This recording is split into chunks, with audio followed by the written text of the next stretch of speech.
Bonjour, c'est Bouillon Minute et aujourd'hui on parle de Montréal en lumière. Montréal en lumière. C'est la deuxième partie, on vous a parlé récemment des top stars, des rock stars. Aujourd'hui, on vous parle d'autres événements qui ne sont pas à négliger, bien sûr. Ouais, on va parler de 15 collaborations de gens qui sont peut-être un peu moins connus, et encore que, mais des gens qui sont un peu plus moins sous le spotlight, et des collaborations super inspirantes qui vont se passer pendant Montréal en lumière. On vous rappelle d'abord que nous sommes cette année Émeric avec une grande fierté.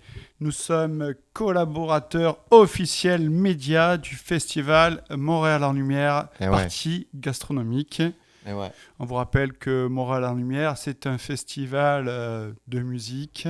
Il y a la nuit blanche pendant Montréal en lumière. Et il y a une partie gastronomique. Donc ça se passe fin février, début mars. Qui est dirigée et programmée par Julie Martel. On l'embrasse, Julie. On l'embrasse, elle fait un travail incroyable. D'ailleurs, on avait fait un podcast avec elle sur les dessous du festival l'année dernière. Écoutez-le, c'est super intéressant. On remercie l'équipe du Spectra qui participe à l'organisation de cet festival, qui est un des plus grands festivals gastronomiques en Amérique du Nord. Alors, avec des collaborations super inspirantes, on vous a parlé du top 10 des super rockstars de la gastronomie qui allaient venir cuisiner à Montréal dans un premier épisode. Écoutez-le si vous ne l'avez pas écouté parce qu'il y a du lourd. Il y a du lourd. Et là, on va vous parler de la partie des gens qu'il ne faut pas louper non plus. À ne pas louper. L'avantage de ces collabs, c'est qu'elles seront peut-être un peu plus faciles à obtenir des réservations, oui. Et peut-être aussi un petit peu moins chères. Donc ça peut être vraiment cool à confirmer, parce qu'on n'a pas encore les prix. On n'a pas les prix. Mais ça peut être vraiment cool. Il y a des choses super intéressantes qui vont se passer et on vous en parle. Alors, le premier, c'est Agatha Feluga au Mélis. Au Mélis, alors le Mélis, c'est dans le Vieux-Montréal. C'est un petit resto, un bon resto. Oh, c'est du grand. On travaille juste à côté. On était juste à côté, nous, donc on connaît bien l'équipe du Mélis. On les salue. Super équipe. Ils reçoivent Agatha Feluga. Une cuisinière italienne qui a été formée au Lucas Carton, à l'Astrance, donc dans des restos super haut de gamme, qui a abandonné la cuisine des étoiles Michelin pour monter un petit bistrot en pleine campagne, entre Rome et Florence, qui s'appelle la Trattoria Cacciaconti. Excusez-moi pour l'accent. Et elle voulait offrir une cuisine plus vraie, plus proche de la nature, plus accessible, passer plus de temps à cuisiner, moins à gérer le staff, avoir un meilleur équilibre de vie. Tu vois, elle fait 4 jours par semaine.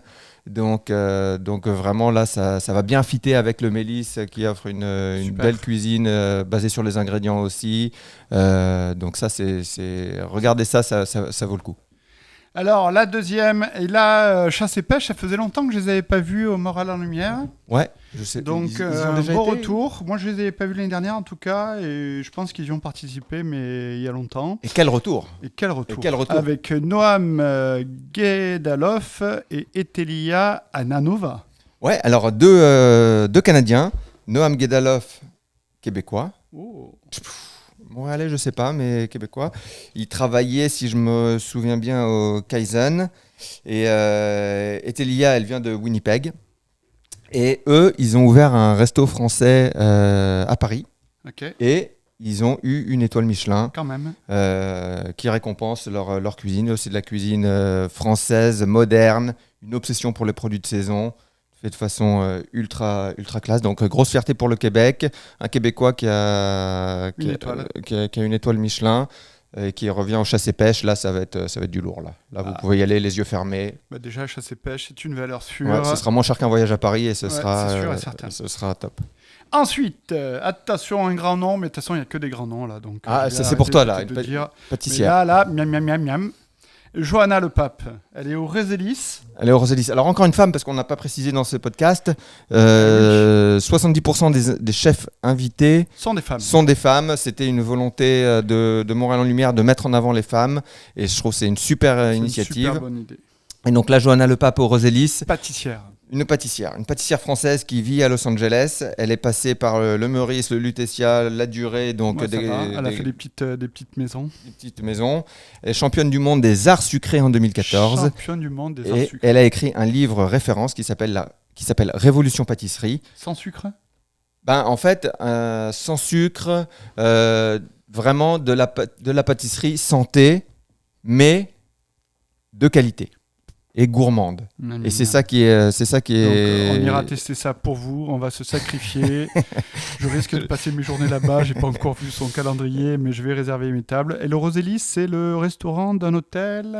Ouais, du Queen Elizabeth, du Reine Elizabeth. C'est le restaurant gastro du. Attention, on vous parle maintenant de nos amis. Alors là, c'est nos amis là. Petite fierté personnelle. Petite fierté parce que ça vient un peu de nous, puisqu'on les a présentés l'une à l'autre. Ouais, on a dit tiens. Sonia Bichet, meilleure ouvrière de France écaillée, avec notre amie Sandra du Ferreira Café. Et donc là, elles se sont, après présentation, elles ont décidé de travailler ensemble. Pour une soirée unique. Une soirée unique. Alors, un petit mot sur Sonia Bichet. On l'avait reçue quand elle était venue à Montréal. Encore une fois, un super podcast l'année dernière, un super podcast à écouter. Fan de caractère. 27, 28 ans. Je pense qu'à 24 ans, elle est devenue championne du monde des écaillés. À 25 ans, elle a été meilleure ouvrière de France de poissonnerie. Donc, c'est pas une cuisinière en tant que telle. Mais elle y connaît un rayon au niveau poisson. Elle a fait un tour du monde. Elle a fait un tour du monde. Elle vient de terminer un tour du monde pour explorer les différents poissons, les différentes techniques de pêche, de préparation. Un magnifique tour du monde. Si vous ne connaissez pas, allez la suivre sur Instagram. Ouais, et puis elle vient de sortir un livre aussi avec Alain Ducasse, quand même. C'est avec Alain Ducasse ? Ouais, c'est avec l'équipe de Alain Ducasse, ouais. Donc là, ça va être une belle collab au Ferreira, qui est quand même aussi une référence pour la cuisine portugaise, cuisine de poisson. Et alors attention, un petit thème en plus. Là, on a un petit indice. Ils vont faire à valider, mais ils veulent faire un repas sur le thème du cycle de la vie. Alors le cycle de la vie, c'est du plancton. C'est l'histoire de la vie. Et oui. Le cycle est. Donc c'est toute la chaîne alimentaire, c'est du plus petit au plus gros. Ouais, c'est ça. Donc j'imagine qu'ils vont faire une entrée sur le thème des algues. Peut-être les fruits de mer qui mangent les algues. Les huîtres. En première entrée, des petits poissons qui mangent les fruits de mer en deuxième entrée. C'est la chaîne alimentaire de la mer. Donc c'est vraiment cool comme idée. C'est super. Ouais, donc c'est ça. Ouais. Alors ensuite, on reste chez nos amis portugais avec Helena. Deuxième grosse fierté. Eh oui. Helena avec un H. Helena Loureiro. Ouais, mais il faut préciser parce qu'il y a deux restaurants Helena à Montréal. Portus 360. Ouais. Donc 2 soirées avec attention. Un gros nom. Un gros nom qui aurait pu être dans la liste hier, mais on a préféré la garder pour aujourd'hui. C'est Louise Bourra. Alors Louise Bourra, c'est une gagnante de Top Chef France. De Top Chef France, ce qui veut dire ce que ça veut dire. Elle a gagné, je ne sais plus en quelle année, est-ce que je l'ai noté ? Il y a l'année avant Hugo Riboulet. Donc 2022. Ouais. Donc, Louise Bourra, elle a un resto au Portugal. Ouais. Et d'après nos renseignements, elle est en train d'ouvrir un deuxième resto. Donc, ouais, il se passe quelque chose. Il se passe quelque chose. Elle est très occupée. Elle fait beaucoup de collabs. Moi, je pense que ça va être très, très, très intéressant de l'avoir travaillé avec Jérémy, le chef de cuisine de Helena, et avec Helena. Donc, une belle collab avec Jérémy, qui est le chef de cuisine du Helena, qui est l'un des meilleurs cuisiniers sur Montréal. Et là, ça va être une collaboration magnifique. On n'a pas encore trop de détails de ce qu'ils vont faire. Ce qui est cool, c'est que Louise Bourra, elle est franco-portugaise. Ouais. Et donc, elle va travailler dans un restaurant portugais qui est franco-portugais, dont le chef est français, formé à l'ancienne, donc ça fit parfaitement. Ouais. Et je suis très excité de voir, moi aussi. Voir ce qu'ils vont sortir. Quelque chose qui m'intéresse. Alors, on en parlait il y a 2 secondes. Hugo Riboulet, il vient aussi. Un deuxième vainqueur Top Chef. Ouais. Ah, c'est fou. Il vient chez nos amis du Barocco, Jérémy Falissard. Alors, ils se connaissent, hein, Jérémy et Hugo, puisqu'ils ont participé à la même année avec Danny Kézard, qui était invité l'année dernière chez Jérémy. Hugo Riboulet, moi, c'est un profil qui m'intéresse, Émeric, parce que Hugo, il a gagné, donc il faut jamais sous-estimer un gagnant de Top Chef, déjà.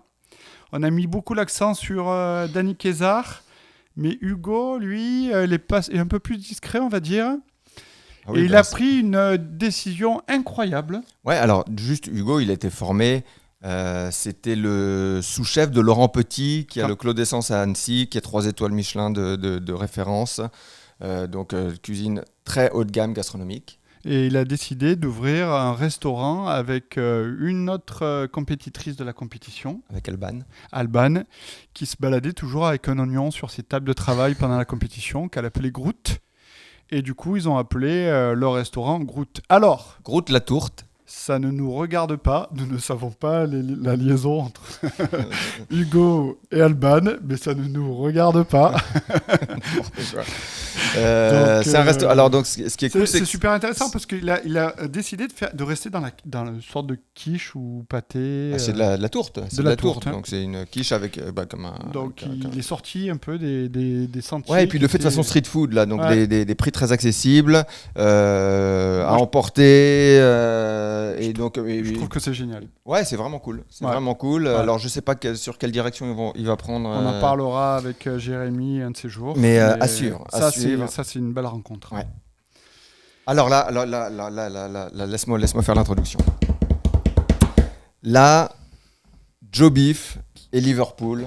Wouh! Je pense que c'est leur première participation. Je pense aussi. Ça me fait plaisir. Ça me fait plaisir. C'est des Anglos. Parce que faut dire un mot quand même sur la communauté des restaurateurs et des chefs montréalais. Il y a une petite, pas scission, mais il y a 2 groupes, si tu veux, les Anglos, les Franco. Naturellement, ils se mélangent pas trop, pas qu'ils aient pas envie, mais qu'il n'y a pas trop d'événements communs. Les Anglos vont pas trop dans les événements Franco et inversement. Et là. Ils ont décidé de participer, ça fait vraiment très plaisir. Alors, là, ils ont invité Thierry Laurent, Bertrand Abouano et Gwenaël Cadoret, qui sont l'équipe du Bistrot Paul Bert. Alors, c'est qui ça? Le Bistrot Paul Bert, est-ce que tu as déjà entendu parler du mot gastronomie? Non, bistronomie. Mais oui, tout à fait. C'était inventé pour eux. C'est la référence de la bistronomie parisienne. Miam. Avec leur plat mythique, le steak au poivre. Wow. Ils en servent je ne sais pas combien de milliers, de dizaines de milliers par... la bistronomie, ça vient de plus en plus au Canada? Ouais, Montréal, c'était une tendance, il y a 20 ans, ça a été une tendance qui a explosé les codes. Moi, je suis un bistronome et donc ça va fitter parfaitement avec le Joe Beef. C'est une équipe de feu, c'est vraiment waouh, ça c'est super. Ça c'est super. J'ai hésité à le mettre dans les top 10 aussi, mais... Ouais, mais tu peux pas, le top 10, il en faut 10, il en faut pas 20. Ouais, c'est ça. D'où le nom. Donc, alors ensuite, on passe... Connie Zagora au petit extra. Ouais, alors là c'est vraiment sympa, là, très original. Une chef suédoise d'origine polonaise qui travaille à Lyon. Donc son resto s'appelle Le Kitchen. Elle travaille beaucoup sur les arômes dont on n'a pas trop l'habitude de travailler, beaucoup l'acidité, l'amertume, le fumé, avec beaucoup d'influences suédoises et polonaises. Et là c'est vraiment intéressant parce que je trouve qu'il y a certaines de ces influences que tu retrouves au Québec. Et donc, Polonais, il y en a quand même une belle communauté. Ouais, c'est ça. Et donc je suis très curieux de savoir ce qu'elle va préparer. Et ça aussi, c'est une belle collab. À voir, c'est assez intéressant. Alors, on passe chez nos amis du Ratafia. Alors là aussi. Maya City Stuntorm. City Stuntorm. Là aussi, elle aurait eu sa place largement dans le top 10. Malheureusement, il faut faire des choix. Une pâtissière. Une pâtissière. Il faut savoir que l'équipe du Ratafia, ce sont des pâtissières à la base. Ouais. Donc, c'est une super belle association. Hera et Magie. Pareil, Ratafia, on n'en parle pas autant qu'on devrait parce que c'est vraiment une belle table. Checkez ça et checkez la collab qu'ils feront. Alors, d'origine Thaï alors City Stuntorm, d'origine Thaï. Elle a travaillé au 11 Madison Square. À la base, c'est une ingénieure de design industriel qui s'est reconvertie.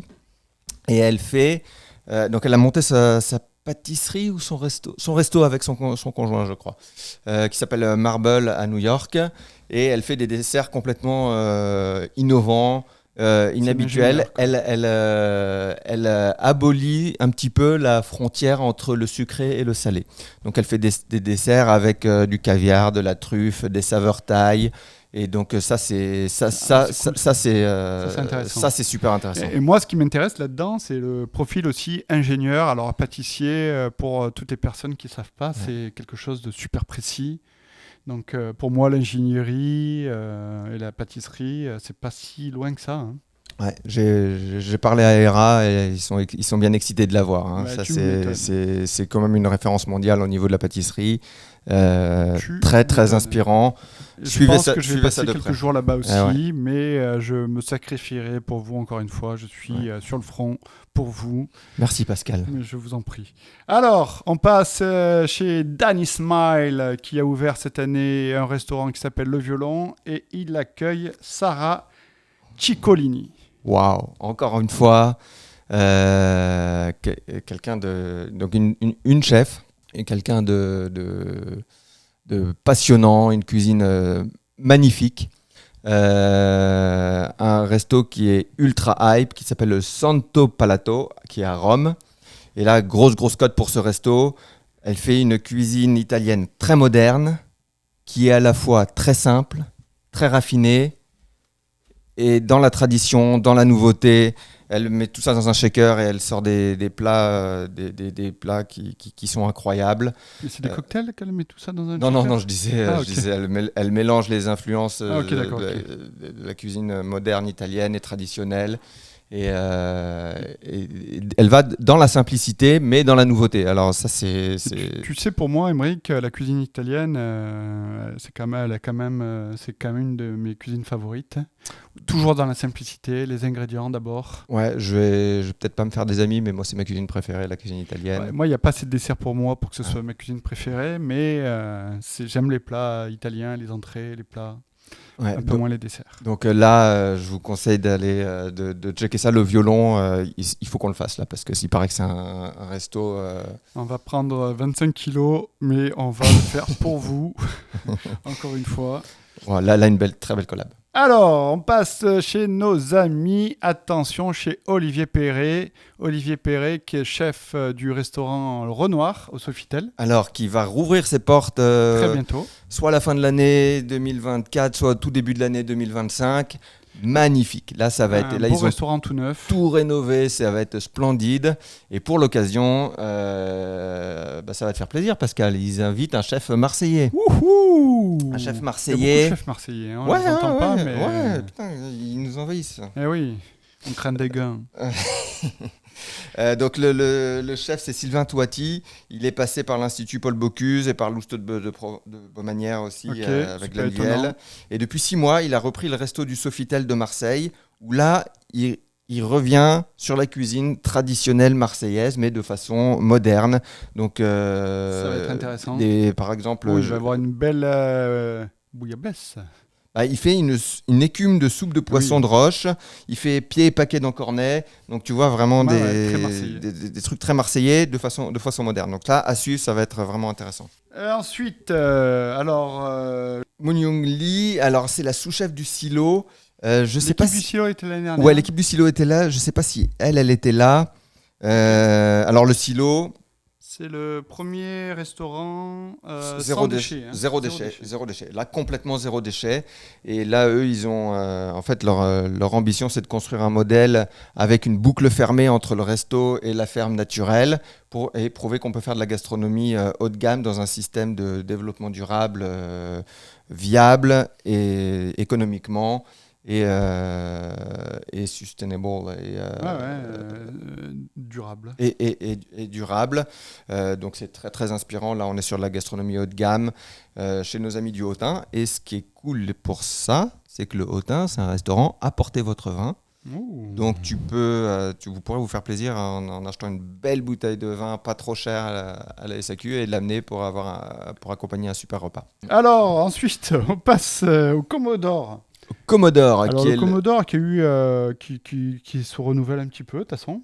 Ouais. Donc là, c'est pareil. Vincent Arnoux. Resto d'hôtel de l'hôtel Oniros. Vincent Arnoux, meilleur ouvrier de France. Ouais. Alors, lui, c'est le chef du restaurant le Vieux Logis, qui est en fait une auberge relais château en Dordogne. Super haut de gamme, étoile Michelin. Et là, c'est cuisine du sud-ouest, le foie gras, le canard.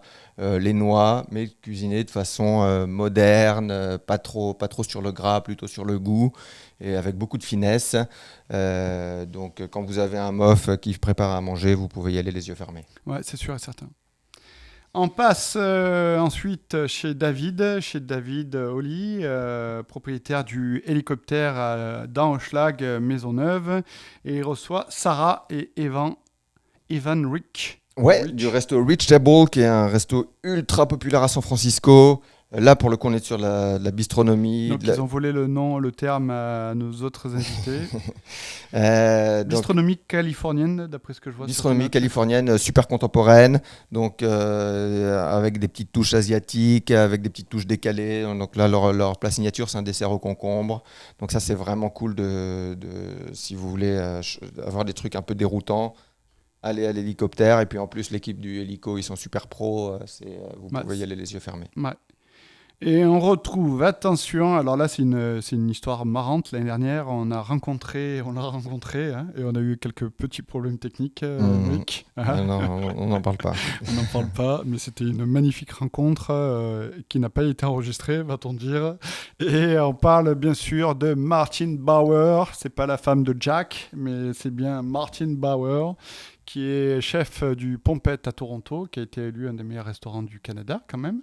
Ouais, et qui va faire 2 collabs. Ouais, elle va aller dans 2 restos. Nos amis du Copilote, donc le Copilote, c'est le bar caché de l'hélicoptère dont on vient de parler, à Hochelag. Et elle va chez Kevin et Nicolas. Au bar Georges. Donc là, c'est pas caché. Là, c'est pas caché. Là, c'est une ambiance complètement différente, super classe, super fancy. Et donc, elle va proposer, je ne sais pas si elle va proposer 2 menus différents, j'imagine. Ouais, mais sûr. En tout cas, je pense qu'elle va venir avec son équipe aussi, parce qu'elle vient de Toronto. Donc là, à suivre, elle fait vraiment du super travail. Elle était chef à l'Élysée, Matignon. Ouais, elle a travaillé à Matignon. Elle a fait ses études en France, je crois. Et elle cartonne à Toronto. Donc là, c'est vraiment une belle occasion de découvrir sa cuisine. Donc là, on vous a parlé des chefs, mais Montréal en lumière, volet gastronomique, c'est aussi des vignerons et des vigneronnes. Et on ne pouvait pas passer sous silence cet aspect, Émeric. Ouais, on en a parlé un petit peu avec Paola Papini-Cook, qui est une Québécoise. Elle s'appelle Cook, mais elle fait de la vigneronne. Je croyais que c'était son nom Instagram. Moi. Qui est invitée à l'ITHQ. Je voudrais parler du domaine Trévalon au Gannet-Beaufort. Ça, c'est pareil que tu me disais que c'était alors là, c'est un truc number one. Ouais, là, il faut qu'on les chope en interview. Okay. C'est ultra inspirant ce qu'ils font. C'est un domaine apparemment exceptionnel. Et pour que au Gannet-Beaufort sorte de la Bourgogne, il faut que ce soit exceptionnel. Parce qu'eux, ils ont une cave de... Eux, c'est dans le sud de la France. Ok. Et ils font pousser du Cabernet Franc. Dans le sud de la France, quand même. Dans le sud de la France. Donc c'est intéressant. Je crois que c'est Cabernet Franc ou Cabernet Sauvignon, je ne sais plus. Bref, donc il faut qu'on aille les voir parce que c'est cool. Et aussi, du coup, le Annette, qui est le bar à vin du Haut-Gannet-Beaufort, qui eux organisent pas 1, pas 2, pas 3, mais 4 soirées avec des vignerons bourguignons. Donc là, il y a du gros nom aussi, vous pouvez checker ça sur Internet. Je veux parler aussi, il y a un truc qui est très très cool. Il y a aussi Mon Lapin, Émeric, excuse-moi de te déranger, Athénaïs de Bérou, qui fait du Bourgogne. Mais ça vient de sortir ça ? Oui, ça vient de sortir. T'as eu l'info quand ? Là.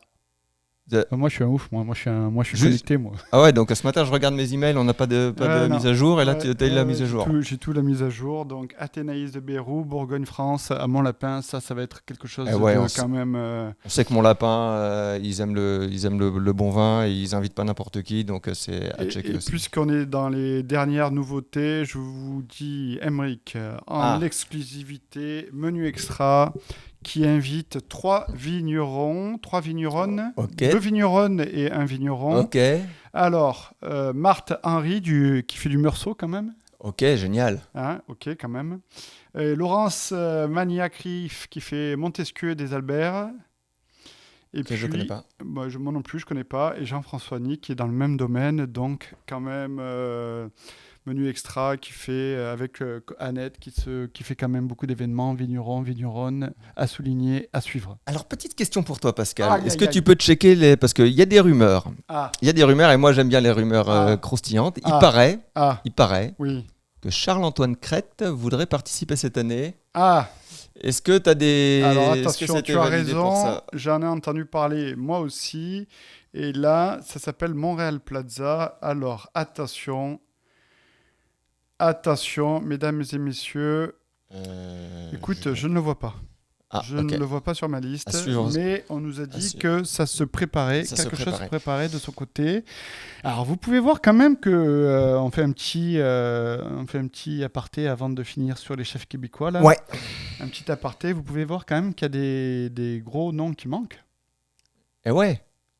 Mais à mon avis, on continue. Il va y avoir des surprises. Il va y avoir des surprises. Parce que on n'a pas parlé de Maison Boulue. Maison Boulue. À mon avis, il va sortir quelque chose de son chapeau. Derrière les fagots, comme on dit chez nous. Derrière les fagots, ça c'est sûr. Connaissant Monsieur Boulu, il va sortir un truc à l'arrache. Romain Cagnal, chef de cuisine, il va aller la prendre au dernier moment. Ça va être... Et ensuite, le Mastar. Le Mastar, oui. Apparemment, pour le moment, il n'y a pas de liste d'invités. Il y a eu aussi l'Auberge Saint-Gabriel qui disparaît de notre liste. Ils ont décidé de ne pas faire de collab cette année. C'est pas mal, des fois, de sortir pour mieux se retrouver plus tard. Donc, passons maintenant aux chefs québécois qui sont invités aussi, parce que c'est possible, ça, qu'il y ait des collabs québécois, Montréalais. De chefs québécois qui sont au Québec, donc dans la ville de Québec, où je vois qu'il y a Kamouraska ici, qui sont invités à Montréal. Ça, je trouve ça vraiment cool, parce que c'est cool, parce qu'il n'y a pas besoin... on ne va pas tous les jours à Québec, on ne va pas tous les jours à Kamouraska, on ne va pas tous les jours... on va pas tous les jours, donc c'est bien qu'ils viennent. Et puis c'est du beau nom, notre ami François-Emmanuel Nicole qui va aller au H3. La Tanière, on a fait un podcast avec lui, c'est incroyable ce qu'il fait. Kamouraska, Marie-Fleur Saint-Pierre qui va être chez Victoire. Super intéressant aussi. Québec aussi, notre amie Emeline Perrault qui va être au Monem. Ça va être super cool. Hein. Ouais, et Fissoun Erkan au Rosélis, ça c'est aussi... on ne peut pas tous les nommer malheureusement, mais checkez le site internet de Montréal en Lumière, il y a des trucs vraiment sympas qui se passent. Et il y a aussi... quand même, il faut parler d'une soirée. Et oui, la soirée Jeannette Bertrand. Ouais, pas n'importe où. Pas n'importe où, au 9-4-10. Ce qui est un des restos du Centre Bell. Ouais, avec le chef Yvelot. Et son sous-chef, Lys Salamanque. Oui, et puis invité, bien sûr. Dany Saint-Pierre. Et attention, l'autre invité, c'est la chef du Rose Ross. J'ai oublié son prénom. Marisol Foucault. Myriam Pelletier. Donc, Myriam Pelletier, Dany Saint-Pierre, Yvelot, qui vont créer chacun un plat de Jeannette Bertrand. Ouais, en hommage, c'est une soirée hommage à Jeannette Bertrand. Ils vont créer chacun un plat pour avoir un repas. Ça, c'est super. Ça, c'est sympa. Et puis, un cadre vraiment cool au 9-4-10. Alors, comment aller manger? On vous donnera ça un peu plus en détail, mais de toute façon, vous allez sur le site. Puis, vous allez trouver. Super intéressant. Une approche sympathique, abordable, je trouve ça super. Ouais, c'est très sympa, très sympa. Alors, tout ça pour conclure. 30 minutes, on a challenge bon, réussi même, pour hein. une fois. Pas mal, Dans le pas premier mal, pas podcast, mal. on avait éclaté le temps. Là, c'est bon. Attends, je regarde quand même. Non, c'est bon, tu as parlé de tout ce que tu voulais. Et petit mot pour vous dire quand même que nous avons sorti un nouveau site internet. Ouais. On est dans le jus.com. Là, vous pouvez avoir accès à nos podcasts auxquels vous avez déjà accès sur Apple et Spotify Podcast. Et vous pouvez nous laisser vous inscrire à la newsletter, vous pouvez nous laisser des messages, vous pouvez acheter nos t-shirts On est dans le jus avant Noël pour participer bien sûr au financement de ce magnifique podcast. On vous rappelle que pour le moment, Et puis faire des beaux cadeaux. Nous n'avons pas de sponsor ni très rare soutien financier, il faut quand même le rappeler. Ouais, on en a, mais ça, bon... on finance nous-mêmes. On finance nous-mêmes, donc si vous aimez ce qu'on fait, soit vous nous achetez un petit t-shirt, soit, bien sûr, vous vous abonnez, tout simplement, ça nous suffit. Suivez-nous, ça c'est super important. Vous savez que plus vous êtes à nous suivre, plus fort nous sommes pour vendre nos services aux sponsors futurs. Donc, n'hésitez pas à vous abonner, à parler de nous, à nous inviter. On est toujours là pour partager les bonnes nouvelles sur la restauration au Québec. Merci de nous avoir écoutés. J'espère qu'on vous a donné envie de participer à Montréal en Lumière en tant que client des restos. Vraiment une super programmation cette année. On a très très hâte. Alors on n'a pas pu parler de tout le monde, on est désolé, mais toutes les infos sur le site de Montréal en Lumière. Et puis donc c'est fin février, jusque début mars, 3 semaines pour la gastronomie. On a vraiment très très hâte. J'espère que vous aussi. Restez dans le jus. Ciao. Ciao, ciao.